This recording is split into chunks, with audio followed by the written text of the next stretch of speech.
नमस्ते। आज हामी एउटा यस्तो गजबको टुलको भविष्य हेर्दैछौँ जसले हाम्रो जानकारीसँग काम गर्ने तरिकालाई साँच्चै सधैँका लागि बदल्न सक्छ। ल सिधै कुरामा जाउँ है त।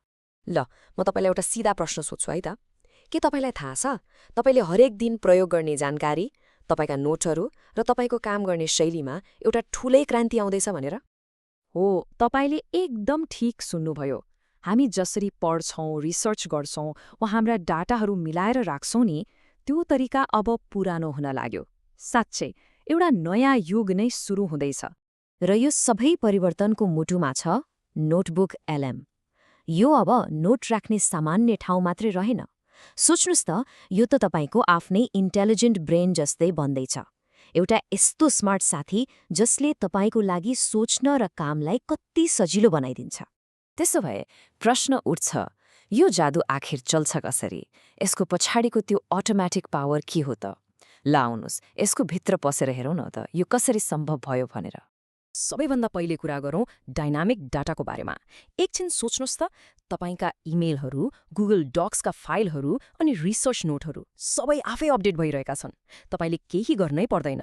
सबै जानकारी जहिले पनि फ्रेश, जहिले पनि अप टु डेट। यो कसरी हुन्छ? हो, यो सम्भव हुन्छ कनेक्टर्सले गर्दा। कनेक्टर्स भनेको एउटा यस्तो चिज हो जसले तपाईँको सबै डेटा सोर्सेसहरूलाई सिधै नोटबुक एलएमसँग जोडिदिन्छ। मतलब अब घरिघरि फाइल अपलोड गर्ने त्यो झन्झट खत्तम, सधैँका लागि गयो। अब अर्को एकदमै दमदार फिचरको कुरा गरौँ, अटो अर्गनाइजेसन।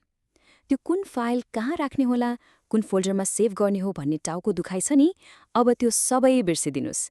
यो सिस्टमले सबै आफै मिलाइदिन्छ। तपाईँ बस आफ्नो खास काममा ध्यान दिनुहोस्।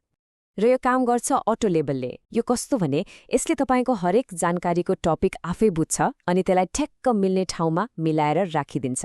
यसले तपाईँको डिजिटल लाइफलाई चिटिक्क पार्ने मात्र होइन, तपाईँलाई सोच्न र केही नयाँ गर्नुको लागि खाली समय पनि त दियो नि, होइन र? ल, अहिलेसम्म हामीले डाटालाई कसरी आफै म्यानेज गर्ने भन्ने कुरा गर्यौं, तर अब आउँदैछ सबैभन्दा रमाइलो, सबैभन्दा जादुई पाटो। त्यो हो डाटालाई साँच्चीकै जीवन्त बनाउने प्रक्रिया। र यो प्रक्रिया एकदमै सजिलो छ।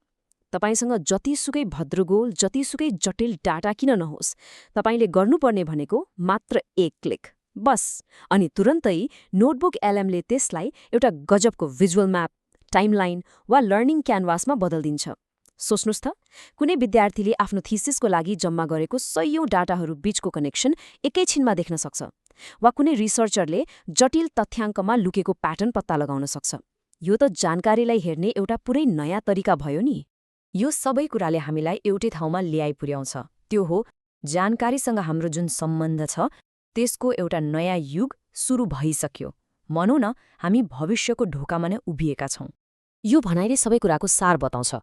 अबको समय भनेको नोटहरूलाई चुपचाप पढ्ने मात्रै होइन, अब त तिनीहरूसँग कुरा गर्ने, प्रश्नहरू सोध्ने अनि तिनीहरूभित्र लुकेर बसेका कुराहरूलाई भिजुअल रूपमा हेर्ने बेला आएको छ। र अन्त्यमा यो प्रश्न तपाईँको लागि, के तपाईँ आफ्नो जानकारीलाई यसरी जिउँदो बनाउन अनि आफ्नो काम गर्ने तरिकालाई सधैँका लागि बदल्न तयार हुनुहुन्छ? किनभने यो भविष्य अब कुनै सपना होइन, यो त वास्तविकता बन्दैछ।